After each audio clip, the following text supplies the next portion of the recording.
የዚህ ማረጋገጫው ጌታ ኢየሱስ ክርስቶስን በዚህ ማንነቱ አሜን ማለት ነው። ይሄን በደንብ አስተውሉ። ሁለት ጥቅሶችን ላስታውሳችሁ። አንደኛው ኤፌሶን 1:13 ነው። ኤፌሶን 1:13 ኤፌሶን 1:13 ላይ የመዳናችሁን ወንጌል ሰምታችሁ አለ። የመዳናችሁን ወንጌል ሰምታችሁ በክርስቶስ ኢየሱስ አምናችሁ በተስፋው መንፈስ በመንፈስ ቅዱስ ታተማችሁ ይላል። ይሄም የርስታችን መያዣ ነው ይላል። እኔ በጣም ደስ ይለኛል ይሄ ቃል። ዕቃ ስንገዛና ስንሸጥ በምንለዋወጠው ሪሲት ላይ ማህተም አለ አይደል? ተከፍሏል የሚል ማህተም ወይም ፔይድ የሚል እንደሱ አይነት ማህተም ያለው ወረቀት ዕቃ ስንለዋወጥ በምንቀበለው ወረቀት ላይ ቦልድሊ በአረንጓዴ ማህተም እናየዋለን ቀልሞ ወረቀቱ ላይ። መንፈሳዊው ዓለም ላይ ያለውን ማህተም በእንዲህ አይነት መልኩ አንየው እንጂ የእግዚአብሔር ቃል ግን በእርግጥ ይነግረናል። አንድ ሰው የመዳንን ወንጌል ሰምቶ በክርስቶስ ኢየሱስ ሲያምን በተስፋው መንፈስ በመንፈስ ቅዱስ ይታተማል። ሚታይ ቢሆን ይሄ ግንባር ላይ ይሁን ወገብ ላይ ይሁን ጆሮ ላይ ይሁን የሆነ የሰውነት አካል ላይ ዝም ብሎ እንደ ቀለም እንዲህ አንድ ቦታ የሚሰፍር ነገር ሆኖ የሚታይ ቢሆን ኖሮ አይታይም እንጂ እንደሱ አይደለም እንጂ እኛ ላይ እግዚአብሔር የሚያየው በመንፈሳዊው ዓለም የተገለጠ ማህተም አለ እና እኔ ዝም ብዬ የማህተሙን ጽሑፍ ገምትና ምን እንደሚሰማኝ ታውቃላችሁ? የኔ ነው ይሄ መጽሐፉ አይለው ግን ምሳሌ ነው እና የጌታ የሚል ማህተም ያረፈብን ይመስለኛል። የጌታ እዛው ላይ ምን ይላል መሰላችሁ? ወረድ ብሎ እርሱም የርስታችን መያዣ ነው ይላል። የርስታችን መያዣ ማለት አረቦን ወይም ቀብድ እንደማለት ነው። ዕቃ ሻጭና ገዢ በሚያደርጉት ውል ውስጥ ገዢው ሙሉ ገንዘብ ባይዝ ሙሉ ገንዘብ ባይከፍል ወይም ዕቃውን የሚወስድበት ቀን ሌላ ከሆነ ዕቃውን ሌላ ይወስድብኛል ብሎ ከፈራ ምን እንደሚያደርግ ታውቃላችሁ? ቀብድ ከፍሎ ይሄዳል። ቀብዱ ማስተማመኛ ነው።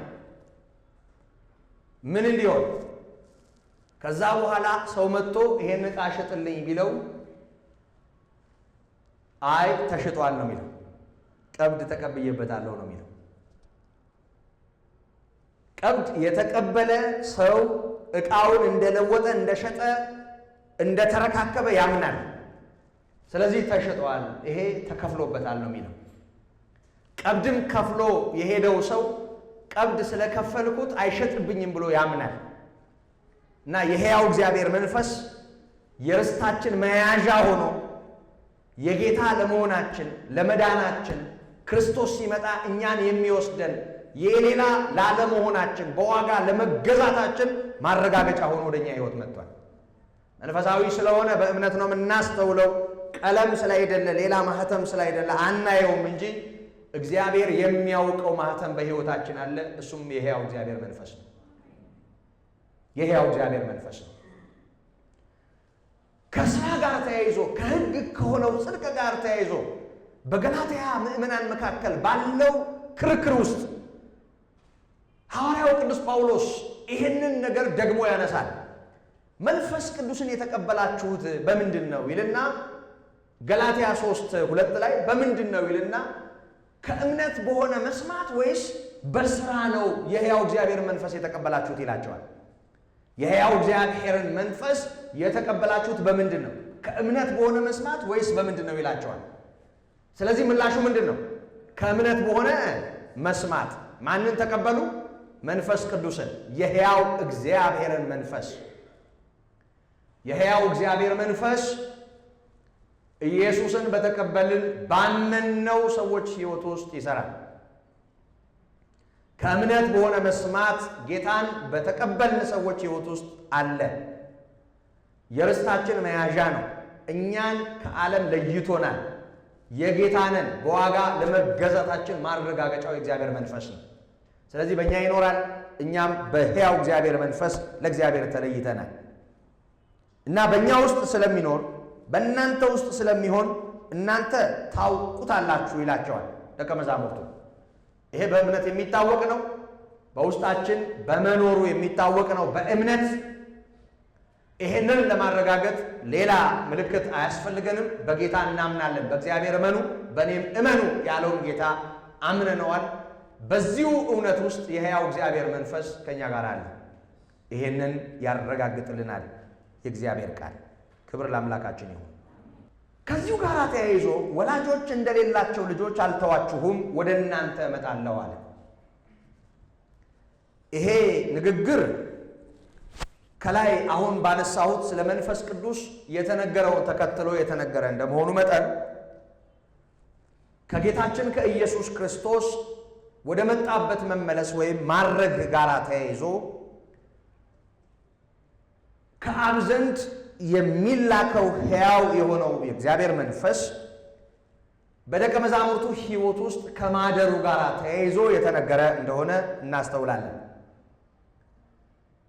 ስለዚህ በክርስቶስ ወደዚህ ዓለም መምጣት አብ እንደተገለጠ እንዲሁ በመንፈስ ቅዱስ መምጣት ደግሞ ወልድ በእኛ ሕይወት ውስጥ ከብሯል። ምክንያቱም መንፈስ ቅዱስ ወደ እውነት የሚመራ ነው፣ ክርስቶስን የሚያከብር ነው። ክርስቶስ በእኛ ሕይወት ውስጥ ያለውን ክብር የሚያገኘው በሕያው እግዚአብሔር መንፈስ ነው። ክርስቶስ በእኛ ሕይወት ተከብሮ ከሆነ ተወዶ ከሆነ በእውነት ይሄን ያደረገው የእግዚአብሔር መንፈስ ነው። ይሄንን ያደርጋል የሕያው እግዚአብሔር መንፈስ በእኛ ሕይወት ይሄንን አድርጓል። የሰማችሁ ነው ወገኖቼ? በእኛ ሕይወት ይሄንን አድርጓል። ማ? የሕያው እግዚአብሔር መንፈስ። ስለዚህ ጌታ ኢየሱስ ክርስቶስ በልባችን በእምነት በመንፈስ ቅዱስ ይኖራል። መንፈስ ቅዱስ በእኛ ሕይወት ከመኖሩ ጋር ተያይዞ ጌታ ኢየሱስ ክርስቶስ በእኛ ሕይወት ውስጥ በሕያውነት ስለሚኖር ወደ እናንተ እመጣለሁ ከመንፈስ ቅዱስ መውረድ ጋር ተያይዞ ልናየው እንችላለን። ኢየሱስ ወደዚህ ዓለም መጥቶ ታይቶ እኔን ያየ አብን አየ እንዳለ ሁሉ መንፈስ ቅዱስ በሕይወቱ ያለ አማኝ ወይም ደቀ መዝሙር መንፈስ ቅዱስ ባለበት ሕይወት ውስጥ በሌላ ቋንቋ ወልድ አለ፣ በሌላ ቋንቋ አብ አለ። ይሄ ከዚህ ጋር ቀጥታ ይገናኛል። ሌላኛው ግን ሁለት የጌታን እንደገና ወደ ደቀ መዛሙርቱ ተመልሶ መምጣት የሚያሳይ ነው። አንደኛው መጨረሻ ላይ የምናየው ሐረግ ምዕራፍ 13 ላይ የተንደረደርንበት ነገር የጌታችንን ስቅለት የሚያስታውስ ስለሆነ ጌታችን ኢየሱስ ክርስቶስ ከተሰቀለ ከተገደለ በኋላ በሦስተኛው ቀን ስለ መነሳቱ ስለ ትንሣኤው ተናግሯል። ከትንሣኤ በኋላ ጌታ ኢየሱስ ክርስቶስ ለደቀ መዛሙርቱ ከመታየቱ ጋር ይያያዛል።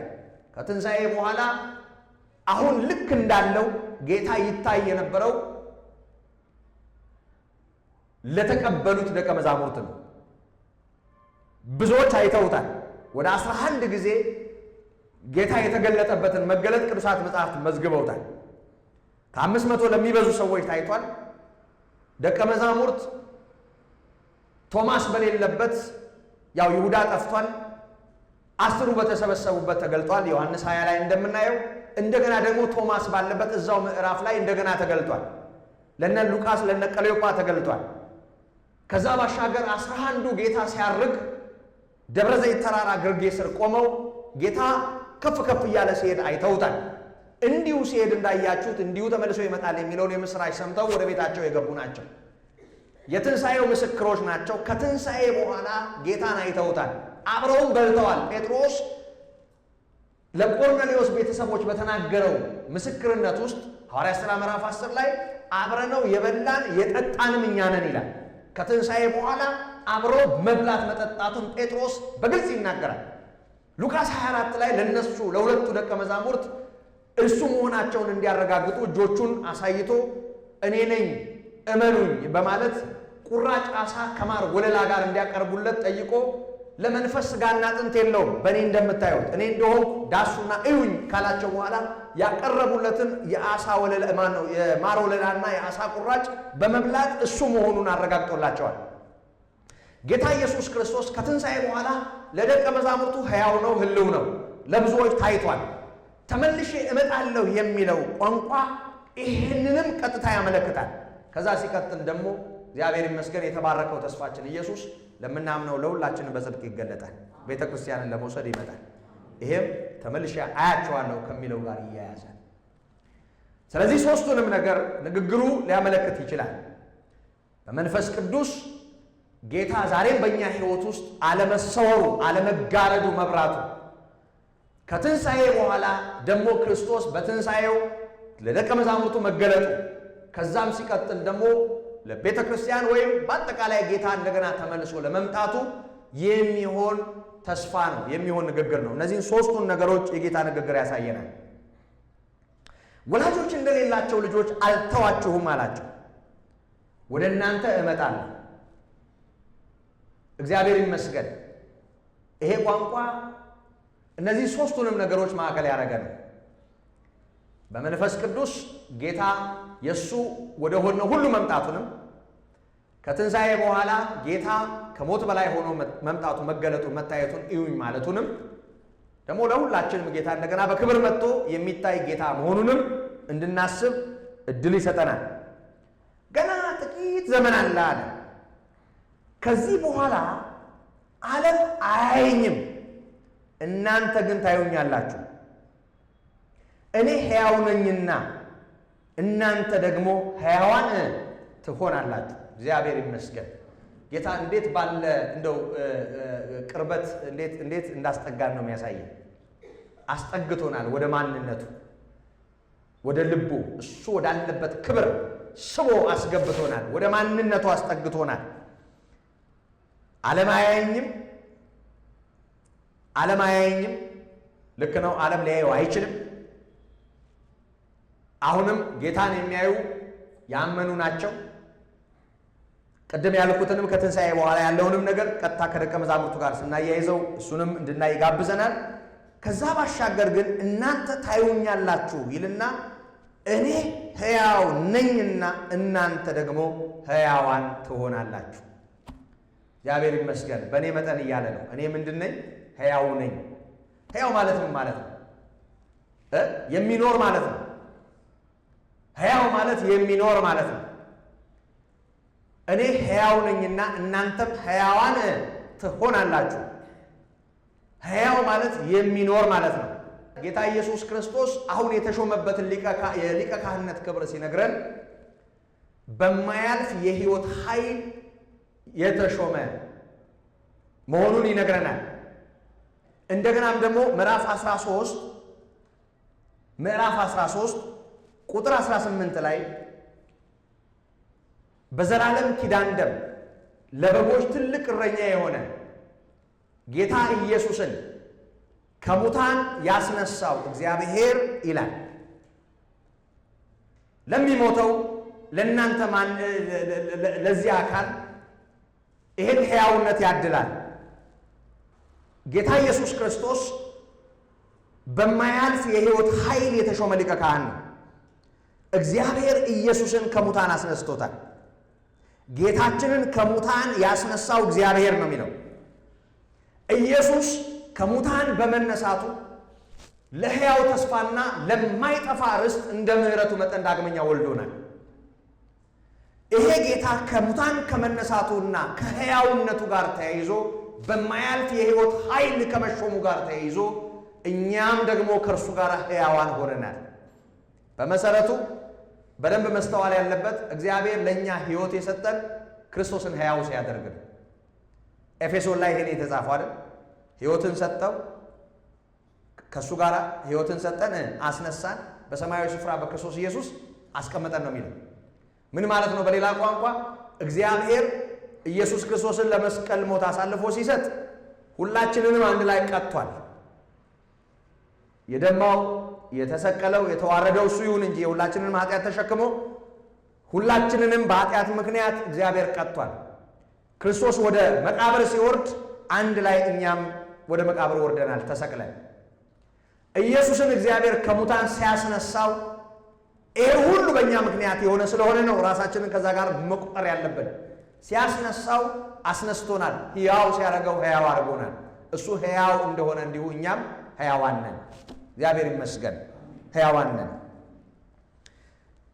እኔ ሕያው እንደሆንክ እናንተም ደግሞ ሕያዋን ናችሁ። ቁጥር 20 ላይ እኔ በአባቴ እንዳለሁ እናንተ በእኔ እንዳላችሁ እኔም በእናንተ እንዳለሁ በዛን ቀን ታውቃላችሁ ይላል። እግዚአብሔር ይመስገን። ተመልሼ ስለማያችሁ ይሄ አሁን በእምነት የሚታወቀው በትክክል በዛን ቀን የተገለጠና ይሄ እንደሆነ ሕይወታችን እኔ በእናንተ እናንተም በእኔ እግዚአብሔር በእኔ እኔ በእናንተ እንደሆነ ያኔ ታውቃላችሁ። ጌታ ኢየሱስ ክርስቶስ ሕያው አድርጎናል። ኢየሱስ በአብ እንዳለ እናንተ ደግሞ በእኔ ያላችሁ። በጣም የሚገርም ነው። ወልድ በአብ እንዳለ ኢየሱስ በአብ እንዳለ እናንተ ደግሞ በእኔ ያላችሁ። አሁን ላይስተዋል ይችላል፣ ግን ይሄንን ታውቃላችሁ። በመሰረቱ የጌታችን ትንሣኤ ይሄንን ለደቀ መዛሙርቱ አረጋግጧል።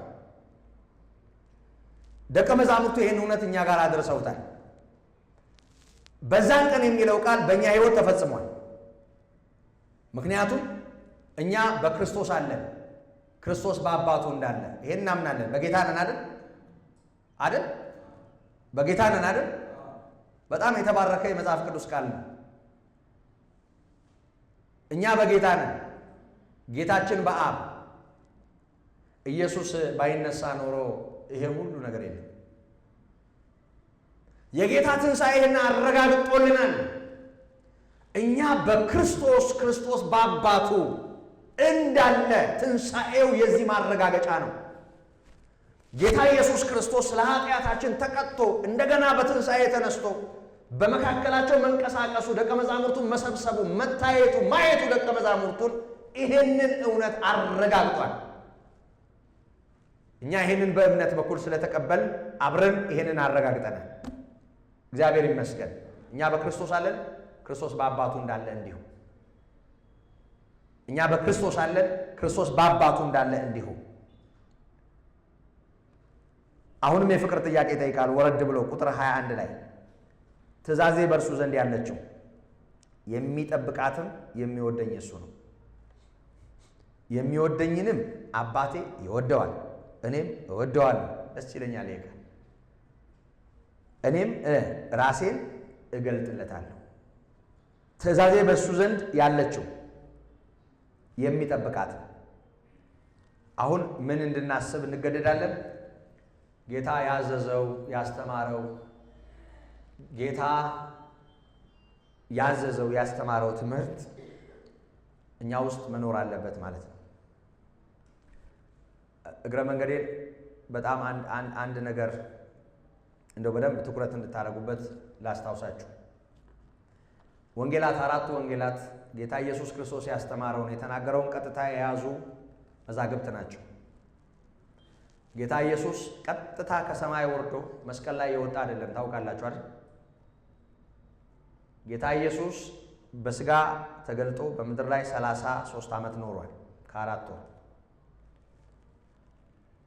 33 ዓመት በምድር ላይ የኖረው ጌታችን ከተጠመቀበት ከጾመና ከጸለየበት ጊዜ ጀምሮ ራሱን ገልጦ አስተምሯል።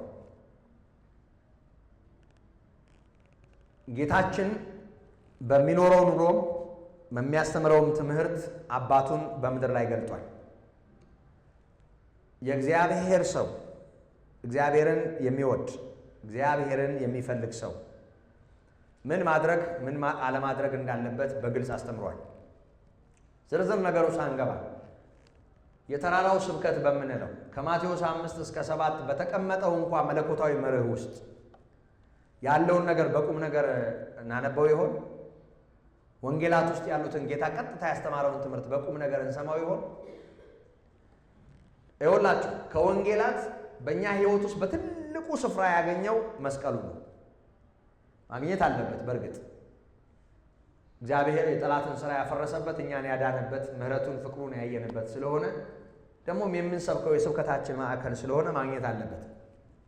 ግን ጌታ የተሰቀለ ስለ ኃጢአታችን የሞተ ብቻም ሳይሆን በምድር ላይ ጤናማ የሆነውን የሕይወት መስመር ያስታወቀ ያስተማረ፣ ሰዎች በሰላም ሰላማዊ በሆነ ጤናማ በሆነ ሕይወት እንዲኖሩ የጤናማውን ሕይወት መልክ የገለጠ ነው። ይሄ መስተዋል አለበት። ከጌታ ማንነት መስቀሉን ብቻ ወስደን ትምህርቶቹን ደፍጥጠን ነው የምንኖረው። አንዳንዶቻችን ላናቀው ሁሉ እንችላለን። እንደውም ወንጌላት በጣም ቀለል ያሉ የመጽሐፍ ክፍሎች ስለሆኑ ወንጌላት ላይ ብዙ ትኩረት የለንም። ለፍልስፍና ይመቻል፣ ብዙ ጥቅስ ወዲያና ወዲህ ለማድረግ ይመቻል። መልእክታት ላይ ነው ብዙዎቻችን ትኩረታችን ያለው። አብዛኞቹ መልእክታት በአብያተ ክርስቲያናት ውስጥ ካሉ ችግሮችና በወቅቱ ከነበሩ ፈተናዎች ጋር ተያይዘው ችግሮቻቸውን ለመፍታትና ለመምከር፣ ለማጽናት የተጻፉ መልእክቶች ናቸው። ወንጌላቱ ግን ቀጥታ ከሰማይ የመጣው አስተማሪ ቀጥታ ያስተማረው ቀላል ግን በጣም ወሳኝ የሆነ መለኮታዊ አዋጅ ነው። በጣም ቀላል ስለሆነ ብዙዎቻችን ብዙ ጥረት የማይጠይቅ ሐሳቦች ስላሉት ቀለል አድርገን ትተነዋል። ግን ብዙ ሕይወታችንን የሚያቀለው ይሄ ሊሆን ይችላል ካላስተዋል። ስለዚህ ወገኖቼ ምን ማድረግ አለብን? አሁን ጌታ እንደምንወደው ማረጋገጥ ይፈልጋል። መመሪያ እየሰጠን ነው። እንደምንወደው ማረጋገጥ የሚፈልገው ጌታ ብትወዱኝ እያለ ነው። ትእዛዜን ጠብቁ ነው የሚለው። ትእዛዛቱ ምንድን ናቸው? ምንድን ነው ጌታ ያዘዘው? ያስተማረው ምንድን ነው? በትምህርቶቹ ፍጻሜ ላይ ምዕራፍ 7 ማቴዎስ የመጨረሻው አንቀጽ ስናይ እንደ ጻፎቻቸው ሳይሆን እንደ ባለስልጣን ይናገር ነበር ይላል፣ ያስተምር ነበር ይላል። እንደ ባለስልጣን ዝም ብሎ እንደው ምዕመናን እንደው ንዑዳን ክቡራን እንደው እግዚአብሔር ሰዎች እንደው እግዚአብሔር የሚወዳችሁ እያለ እየተልፈሰፈሰ አይደለም። ጌታ ቀጥታ መመሪያ ነበር ሲያስተላልፍ የነበር። በዚህ መመሪያ ከምዕራፍ 5 ጀምሮ እስከ ምዕራፍ 7 የመጨረሻው አንቀጽ ትንሽ የቁጥርና ከሱ ከፍ ብሎ ባለው አንቀጽ ጭምር እስከዛ ድረስ ጌታ ብፁዕ ነው ብፁዕ እያለ የሚገርሙ ትምህርቶችና ይሄንን አድርጉ አታድርጉ ሰፊ ነገር አስተማረ። በጣም ቀላል ግን ሰው ማያስተውለው የጌታ ትምህርት መሆኑ መረሳት የለበትም። ምዕራፍ 7 የመጨረሻው አንቀጽ ላይ ቤቱን በዓለት ላይ ስለሚሰራ ልባም ሰው በተናገረበት ክፍል ቃሌን ሰምቶ የሚያደርገው ቤቱን በዓለት ላይ የሰራ ልባም ሰውን ይመስላል። ቃሌን ሰምቶ ግን የማያደርገው ቤቱን በአሸዋ ላይ የሰራ ሰነፍን ሰው ይመስላል። ቤት በዓለት ላይ ሲሰራ ነፋስም ቢነፍስ ጎርፍም ቢጎርፍ ያንን ቤት ቢገፋው አይወድቅም። ይሄኛው ይወድቃል ብቻም ሳይሆን አወዳደቁ ታላቅ ይሆናል፣ ይፈነገላል፣ ይጠረጋል አሸዋ ላይ ስለተሰራ። ሰነፍ ሰው እንዲህ ነው።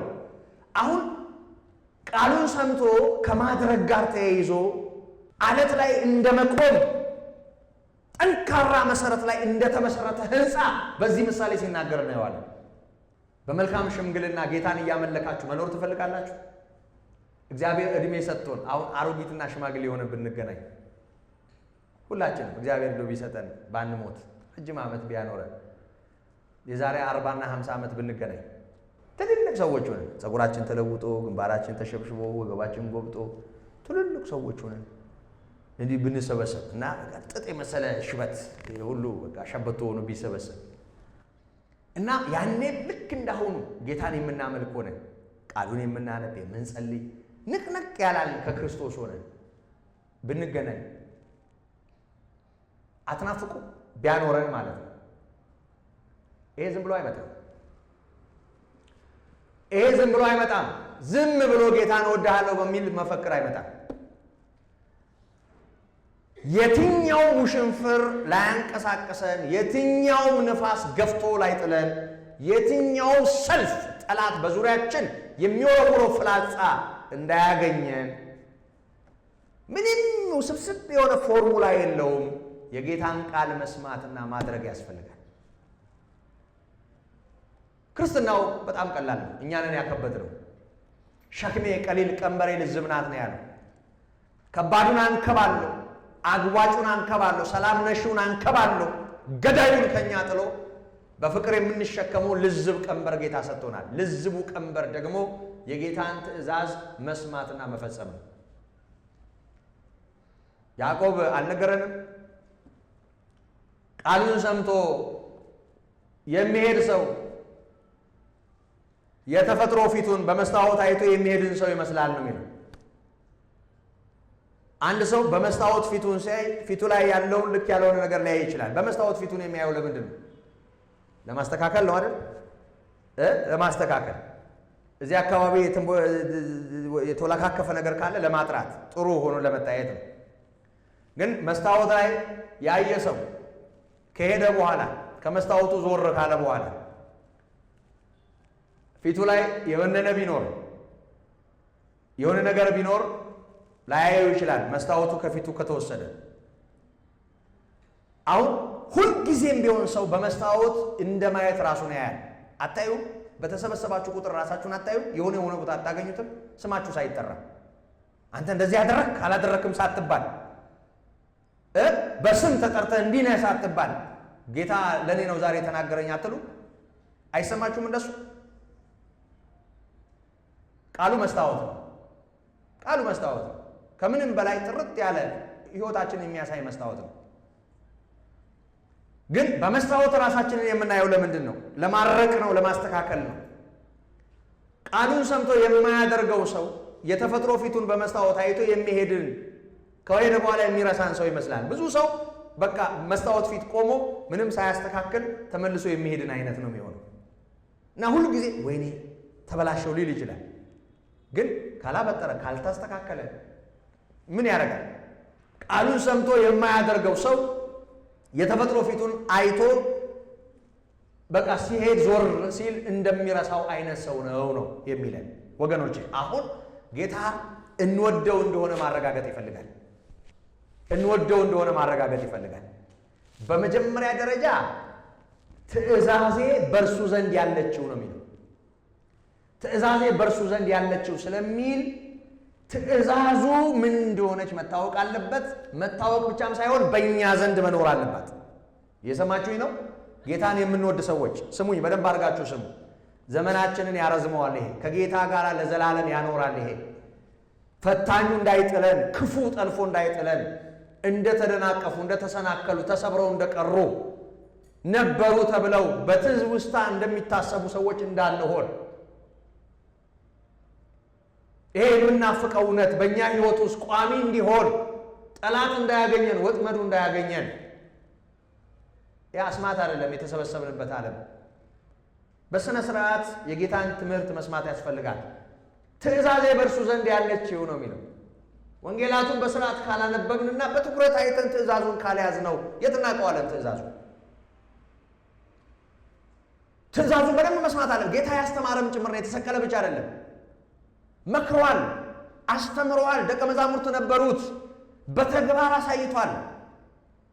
ትምህርት ነበረው፣ ምክር ነበረው፣ ተግሳጽ ነበረው። ያውም እንደ ባለስልጣን ከአባቴ ዘንድ ወጥቼ ወደ እናንተ መጥቻለሁ ብሎ የተናገረ ከአብ ዘንድ መጥቶ ያስተማረ ብቸኛው መምህር። ብዙዎቻችን ከሆነ ትምህርት ቤት ተነስተን፣ ከመንደር ተነስተን፣ ከሰንበት ቤት ተነስተን፣ ከሆነ ቦታ ተነስተን ነው የምናስተምረው። እሱ ግን ከአብ ዘንድ መጥቶ ነው ያስተማረ። ከአብ ዘንድ መጥቶ ያስተማረን ጌታ በትክክል በምድር ላይ አባቱን ገልጦ የአባቱን ፈቃድ አስታውቆ አባቱን አክብሮ ነው በግርማው ቀኝ የተቀመጠው። ስለዚህ በእኛ ሕይወት ውስጥ ትእዛዙ ምን እንደሆነ ቁጭ ብለን ማንበብ አለብን። እንዳንረሳው ደጋግመን ማንበብ አለብን። ደጋግመን ማንበብ ብቻም ሳይሆን የሚጠብቃትም ስለሚል ለመጠበቅ ያችን ነገር ያላትን ነገር የመለኮት አዋጅ ነው፣ የባለስልጣን ትእዛዝ ነው። ከመንግስት የሚወጣ መግለጫ እንኳ እንዴት ባለ ትኩረት ይጠበቃል! እንዴት ባለ ትኩረት! ይሄ የመንግስት አዋጅ፣ የሰማያዊ መንግስት፣ የእግዚአብሔር መንግስት አዋጅ ነው። መጀመሪያ ትእዛዙ መታወቅ አለበት። ትእዛዙ በእኛ ዘንድ መኖር አለባት። ዝም ብሎ የሚረሳ የሚተው ትዝ ማይልን ማናስበው አይደለም። ትእዛዙ እኛ ውስጥ ሆኖ በሄድንበት የሆነ ፈታኝ ነገር ሲመጣ ብልጭ ማለት አለበት። ወደ ህሊናችን፣ ወደ ልባችን ብልጭ ማለት ቆም ማድረግ አለበት እኛ። ይሄ ሲሆን ቃሉ እንደሚናገረው ትእዛዜ በእርሱ ዘንድ ያለችው የሚጠብቃት የሚወደኝ እሱ ነው። እኔም እወደዋለሁ፣ አባቴም ይወደዋል። ማንን? ይሄ ዝም ብሎ እወድሃለሁ የሚለውን አይደለም። ዝም ብሎ እወድሃለሁ የሚለውን አይደለም። ማንን ነው የሚወደው? ትእዛዜ በሱ ዘንድ ያለችው። ትእዛዙ እኛ ውስጥ አለች ማለት እንደምንወደው ያረጋግጣል። ትእዛዙ እኛ ውስጥ አለች ማለት ትእዛዙን ለመፈጸም የሚያስችለውን የመጀመሪያውን እርከን እንደወጣ ነው ያሳያል ወገኖቼ። ስለዚህ ምን መሆን አለበት? ጌታን ትወዳላችሁ አይደል? ትወዱት የለም? ስለዚህ ብለን ከማቴዎስ ወንጌል ቁጭ ብለን ጌታ እስቲ ያዘዛቸው ትእዛዛት ምንድን ናቸው? የፈጸምኩት ያልፈጸምኩት፣ ያደረግኩት ያላደረግኩት፣ ትኩረት የሰጠሁት ያልሰጠሁት፣ በእኔም በዙሪያዬም ባሉት የተናቀው የተከበረው፣ እስቲ የጌታ ሐሳብ ምንድን ነው? ምንድን ነው ያስተማረው ትምህርት? ይህ እንደ ማንበብ እንደ አንድ ምዕራፍ እንደመጨረስ ሳይሆን በስነ ስርዓት እያነበብን በደንብ አድርገን አስምረን ጌታ ያለውን ነገር ከዚህ መስታወት ይሄ መስታወት ከሚያሳየኝ ነገር የተነሳ እኔ የት ነኝ ያለሁት እሱን ማየት። በቃ ጌታ እንደዚህ ብሏል፣ አይ ጌታ ይሄን አይወደው፣ ጌታ እንደዚህ አስተምሯል፣ ጌታ እንደዚህ መክሯል፣ ጌታ እንደዚህ ነው ያለው ስንል እንደምንወደው በሰማይ ያለው ጌታ ያያል። ትወደኛለች ይላል፣ ከልቧ ትወደኛለች፣ እኔም ወዳታለሁ ይላል። አባቴም ይወደዋል፣ አባቴም ይወዳታል ይላል። ማ ጌታ። ስለዚህ ትእዛዙ በእኛ ውስጥ መኖር አለበት። ወንጌላት መነበብ አለባቸው። ፍቃዱ መታወቅ አለበት። ከወንጌል መስቀሉን አንጠልጥለን ሞተልን የሚለውን ይዘን በሞተ ሕይወት ጨርሶ ምንም ከእሱ ጋር ህብረት የሌለው አመፀኛ፣ ሌባ፣ ክፉ፣ አመንዝራ መዓት ኮተት የበዛብን ሆነን ብንኖር ይሄ ጌታ የትኛው ጌታ ነው? የእግዚአብሔር ልጅ? የእግዚአብሔር ልጅ አይደለም። ይሄ ንጹሕ እውነተኛው ክርስቶስ አባቱን በምድር ያከበረ አብ ደስ የተሰኘበት ያንን ውድ ዋጋ የከፈለ ለክብር አይደለም ለውርደት የታዘዘ ለመከራ የታዘዘ ራሱን የባሪያ መልክ እስኪይዝ ድረስ አዋርዶ የተገለጠ የእግዚአብሔር ልጅ እሱ ነው በእኛ ሕይወት የተከበረው። እሱ በእኛ ሕይወት ተከብሮ ከሆነ ቃሉ መረገጥ የለበትም፣ ቃሉ መጣስ የለበትም፣ ቃሉ መናቅ የለበትም። ቃሉ ዝም ብለን እየደፈጠጥን ቸል ብለነው እንደፈቀድን እየኖር አይሆንም። ስለዚህ አሁን ወደ ኋላ እንመለስና ትእዛዜ ነው ያለው ምንድን ነው ትእዛዙ? ወንጌላቱን ማንበብ አለብን። ቀላል ስለሆነ እንደ ቀላል ነገር እንዳትቆጥሩት፣ ከውድቀትም ጋር አታያይዙት።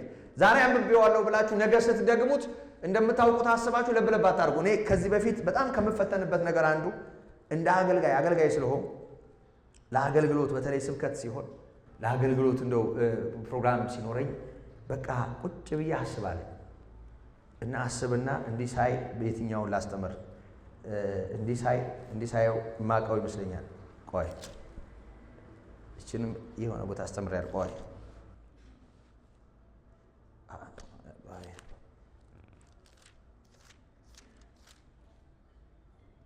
ይኸው አይጥ እንደበላው ዳንቴል ነገር የሁሉ ብትርፍርፍ ብሎ አንድ ጊዜ ደነገጥኩ። በእውነት ነው የምላችሁ። ሁለተኛ ቆሮንቶስ ምዕራፍ 3 በጣም የማውቃት ዝነኛ ጥቅስ ናት። እዛ ቤት ብዙ ሰው ያውቃታል። እዛ ቤት ያለፈ ሰው በጣም ያውቃታል። ፊደል ይገላል መንፈስ ግን ሕይወት ይሰጣል የምትለዋ ጥቅስ ታውቋታላችሁ? አዎ። ከምን ጋር ተያይዞ እንደሚነገርም ታውቃላችሁ። የምታውቁ ሰዎች ታውቃላችሁ፣ ያለፋችሁ ታውቃላችሁ። ይኸው በእውነት ነው የምላችሁ ይሄ ጥቅስ ለእኔ ዝነኛ ነው። በጣም የማውቀው ጥቅስ ነው። ይሄን ዝነኛና የማውቀውን ጥቅስ ሁልጊዜ የምጠቅሰውን ጥቅስ ከታች ዝቅ ብዬ አላየሁትም፣ ከአንቀጹም ከፍ ብዬ አላነበብኩትም። የተጻፈበትን መንፈስ አልገባኝም።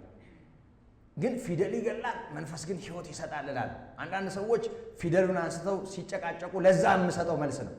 እንዲህ ተብሎ እንደተጻፈ ትርጓሜ ያስፈልገዋል እላለሁ። ብዙ ዓመት በዚህ አይነት መልኩ አንድ ምዕራፍ ላይ ያሉ ብዙ ጥቅሶች ሳላውቅ አንዷን ጥቅስ አንጠልጥዬ ኖሬ አንድ ቀን መደዳውን ሳነብ ደነገጥኩ። በጣም ደነገጥኩ። ከዛ ይልቅ ሊጠቅመኝ የሚችል በጣም የሚገርም ነገር በውስጡ ተቀምጧል። ሳላየው የምፈልገውን ብቻ እያየው የሚፈልገው የሚለቃቅም ሰው እንደሱ ነው የሚሆነው። የመጽሐፍ ቅዱስ ተማሪ እንደ ተራበ ሰው ነው መማር ያለበት። እንደ ተራበ ሰው። የተራበ ሰው ምግብ አይመርጥም አይደል? አዎ። አንድ ወዳጅ አለ፣ ረሃብ ጥሩ ወጥ ነው ይላል። ረሃብ ጥሩ ወጥ ነው። የተራበ ሰው ይበላል ያገኘው። እና የመጽሐፍ ቅዱስ ተማሪ ልክ እንደ የተራበ ሰው ምግብ እንደማይመርጥ ረሃቡን ለማስታገስ ያገኘውን እንደሚበላ የመጽሐፍ ቅዱስ ተማሪ ልክ እንደሱ ነው። መርጦ ለሚፈልገው ሐሳብ ከዚህ ጥቅስ እያዋቀረ በራሱ ሐሳብ ሌላ ፎርም እያደረገ የሚኖር አይደለም። በስነ ስርዓት ጌታ መማር አለብን። እንደወረደ የሚባል ቡና አለ አይደል? እንደወረደም የሚባል ትምህርት አለ። እንደወረደ ምንም ያልተንቆለጳጰሰ ግልጥ ያለ በሚገባን ቋንቋ የተጻፈ እንደወረደ ያለ ትምህርት። በቃ እንደወረደ ጌታ በወንጌል ላይ ያስተማረውን እንዳለ መስማት። ጌታ እግዚአብሔር ጸጋው እንዲያበዛልን እየጸለይን በቃ ያላደረግናቸው ያልሆኑ ነገሮችን በፍጹም እንዲሆኑ በጌታ ፊት መበርታት፣ ወገባችንን መታጠቅ። ያን ጊዜ ምን ይሆናል? በሰማይ ያለው አባታችን ደስ ይለዋል። እንደሰማ ቃሉ በእኛ ውስጥ እንዳለ ትእዛዜ ያለችው ኮርሚ ነው። ትእዛዜ ያለችው የሚጠብቃትም የሚወደኝ እሱ ነው። ማን ነው ጌታን የሚወደው? ይሄ ተሰብስቦ የዘመረው ሁሉ፣ እጁን ያወናጨፈው ሁሉ፣ ላቡን ጠብ እስኪያደርግ የዘለለው ሁሉ፣ እንደው እንድች ያለ ሁሉ፣ ያሸበሸበው ሁሉ እውነተኛ የጌታ ወዳጅ ትእዛዙ በእሱ ዘንድ ያለችውና የሚጠብቃት ነው። የሚወደኝ እሱ ነው፣ እኔም እወደዋለሁ፣ አባቴም ይወደዋል ይለናል። ክብር ለአምላካችን ይሁን። ወገኖቼ እንመለስ ወደ ኋላ። የጌታ ትእዛዝ በልባችን ይኖር። እውቀት አይደለም፣ የብዙ ፍልስፍና ጉዳይ አይደለም፣ ሕይወት ነው። ኢየሱስ ያስተማረው ትምህርት ጥርት ያለ ቀላል፣ ለሕይወት ግን መልህቅ ነው። እንዳለ እንደወረደ ነው የምንሰማው የምንጠጣው። እሱ በእኛ ሕይወት ቢኖር ትእዛዙ በእኛ ሕይወት አለ ማለት ነው። ለመጠበቅ በጌታ ጸጋ ስንበረታ በሰማይ ያለው ደስ ይለዋል። አባቴ ይወደዋል እኔም እወደዋለሁ ነው ያለ። አትፈልጉ? እንደሱ ይሁንልን ወገኖቼ። የጌታ ጸጋ ይብዛልን። ትእዛዜ በእርሱ ዘንድ ያለችው የሚጠብቃትም የሚወደኝ እሱ ነው። የሚወደኝን አባቴ ይወደዋል እኔም እወደዋለሁ፣ ራሴንም እገልጥለታለሁ። ያስቆሮቱ ያይደለው ይሁዳ፣ ሌላኛው ይሁዳ ማለት ነው። የያዕቆብ ወንድም ሊሆን ይችላል። ያስቆሮቱ ያይደለው ይሁዳ ጌታ ሆይ ለዓለም ሳይሆን ራስህ ለእኛ ልትገልጥ ያለህ እንዴት ነው አለ። አልገባውም። እንደ ፊልጶስ እንደ ቶማስ ጥያቄ ጠየቀው። እንዴት ነው ለዓለም ሳይሆን ለእኛ ራስህ የምትገልጠው አለ። ኢየሱስም መለሰ አለው፣ የሚወደኝ ቢኖር ቃሌን ይጠብቃል፣ አባቴም ይወደዋል፣ ወደ እርሱ እንመጣለን፣ በእርሱ ዘንድ መኖሪያ እናደርጋለን። ወደ እርሱ እንመጣለን፣ በእርሱ ዘንድ መኖሪያ እናደርጋለን። የማይወደኝ ቃሌን አይጠብቅም። የምትሰሙት ቃል የላከኝ የአብ ነው እንጂ የኔ አይደለም። ጌታ ራሱን ለእኛ ለመግለጡ ማረጋገጫው ምንድን ነው? ሌላ ውስብስብ ነገር ውስጥ መግባት አያስፈልግም። በተጻፈው መጠን ጌታ ማመን ነው። ስለዚህ ጌታን ስናምነው በተጻፈው መጠን ጌታ የመለሰው መልስ የሚወደኝ ቢኖር ቃሌን ይጠብቃል ነው። ቃሌን ይጠብቃል የሚወደኝ ቢኖር፣ አባቴ ይወደዋል፣ ወደ እርሱ እንመጣለን፣ እኔና አባቴ በእርሱ ዘንድ መኖሪያ እናደርጋለን። እግዚአብሔር ይመስገን። በእርሱ ዘንድ እንመጣለን፣ መኖሪያ እናደርጋለን። የማይወደኝ ቃሌን አይጠብቅም። በቃ ቃሌን የማይጠብቅ ሰው በሌላ ቋንቋ የማይወደኝ ነው ማለት ነው። ፍጹም ፍቅር ይሄን ማረጋገጫው። ስለዚህ ሰው ቃሉን የሚጥስ ከሆነ፣ ለጌታ ቃል ማይታዘዝ ከሆነ፣ ማይሸነፍ ከሆነ ይቅርታ አድርግልኝና ይላሉ አንዳንድ ሰዎች እንደ ቀላል ነገር ይቅርታ አድርግልኝና ይህንንስ በቃ አልችልም፣ ይህንስ ጌታ ያውቀኛል ይላል። በድፍረት አንዳንድ ሰዎች በድፍረት ይቅርታ አድርግልኝና ጌታ ይህንን ለሚመታ ይህን ድገምለት ይላል። ደግሞ ሌላኛው በጭራሽ እሱን እኔ አልቀበለውም ይላል። ምን ማለት ነው? በሌላ ቋንቋ ጌታን አልወደውም፣ ጌታን አላውቀውም ማለት ነው። ጌታ ተናግሮ አንተ ይቅርታ አድርግልኝ እያልክ ልታወላክፍ ማን ስልጣን ሰጠ? ማና አንተ? ካልገባ ጭጭ ነው። ያንን መተላለፍ ሳያንስ ይሄንን እንደ ጀብድ እያወሩ ይቅርታ አድርግልኝና መጽሐፍ እንደዚህ ይላል እኔ ግን እያሉ ራስ ላይ እሳት መከመር ልክ አይደለም። አንዳንድ ሞኞች እንዲህ አይነት ጥፋት፣ በጥፋት ላይ ጥፋት፣ በእንቅርት ላይ ጆሮ ደግፍ እንደሚባለው በችግር ላይ ችግር ይጨምራሉ። እሱን መጠንቀቅ ያስፈልጋል። ጌታ ጌታ ነው፣ አምላክ ነው። እንኳን ጌታ ምንድነው ያለው? ጌታ ስጋን ሊገሉ የሚችሉትን አትፍሩ አለ። ነፍስንም ስጋንም በገሃነምና በሲኦል ሊያኖር የሚችለውን ፍሩ አለ። ልዑል አለ፣ ሕያው አለ። እሱ ነው እያስተማረን ያለ እና የመጨረሻውን ወሳኝ የመጨረሻውን በነፍስ ላይ የሚወስን አንጠልጥሎ እዛ ሲኦል ሊጨምር የሚችል በክብር የሚያኖር ውዱን ዋጋ የከፈለ እንዴ ጌታ መስቀል ላይ የተሰቀለው ምስኪኑ ብቻ አይደለም። ከይሁዳ ነገድ የሆነው አንበሳ ነው። ይመጣል በጽድቅ የሚፈርድባችሁ ቃሌ ነው እኔ አይደለሁም ያለው ይመጣል በጽድቅ በብረት ዘንግ ይገዛል። የሚገዛው የሚያምነውን ብቻ አይደለም አሕዛብን ጭምር ነው የሚገዛው። ይሄ ጌታ ጌታ ነው፣ አምላክ ነው፣ የእግዚአብሔር ልጅ ነው፣ እግዚአብሔር ነው፣ ጌታ ነው። ቃሉ መናቅ የለበትም። ቃሉ መከበር አለበት በእኛ ሕይወት። ተውት ዓለሙን፣ በእኛ ሕይወት ግን ኢየሱስ ይክበር። ቃሉ በእኛ ዘንድ ይኑር፣ ትእዛዙን እንጠብቅ። ጌታ የተሰቀለ ብቻም ሳይሆን ያስተማረ ነው። ትምህርቱን እንማር። ቁጭ ብለን ሀ ብለን እንደወረደ የእግዚአብሔርን ቃል እናጥና። እንዲህ ቢሆን በዓለት ላይ ቤቱን የሰራ ልባም ሰው ነው። እኛ በቃ በደንብ የማይነቀነቅ ዓለት ላይ የተሰራ መሰረት ያለው ህንፃ ማለት እኛ ነን። ፈለገው አይነት ፈተና አይነቅለንም። የምናፍቀው ሽምግልና በክብር ይሆናል። ሳንዋረድ እንሸመግላለን፣ ሳንቀል እንሸመግላለን። የዘመናችን ፍጻሜ በክብር ይሆናል፣ በሞገስ ይሆናል። በመልካም ሽምግልና አባታችንን አክብረን ሐሴት አድርገን እናልፋለን። ይሄ በእኛ ህይወት ውስጥ እድል ካለው፣ ከሌለው ግን በየፌርማታው ተንጠባጥበን አንዱ ሲገባ ሌላው እየወጣ በተራ የሚኖርበት ዓለም ይሆናል። መንፈሳዊ ዓለም እንደሱ የሆነ ወቅት ላይ ዘማሪው የሚታወቅ የሆነ አገልጋዩ የሚታወቅ ምዕመኑ የሚታወቅ የሆነ ዘመን ላይ ደግሞ መተካካት ደግሞ ይኖራል አይደል? በሚቀጥሉ ዘመናት ደግሞ ይተካካና ደግሞ ሌላ ፊት ሌላ ሰው ደግሞ ይተካካል እና መንፈሳዊ ዓለም ውስጥ በእኛ እንደው 20 እና 30 በማይሞላው ዕድሜ ውስጥ ማት ሰው ውሃ በቱቦ እንደሚያልፍ እያለፈ ይሄዳል። ብዙ ፊቶች፣ ብዙ አዳዲስ ሰዎች፣ ብዙ አዳዲስ አገልጋይ የት ሄዱ ብለን ስናይ በጣም ብዙዎቹ በተለያየ ዓለም ውስጥ ነው ያሉት።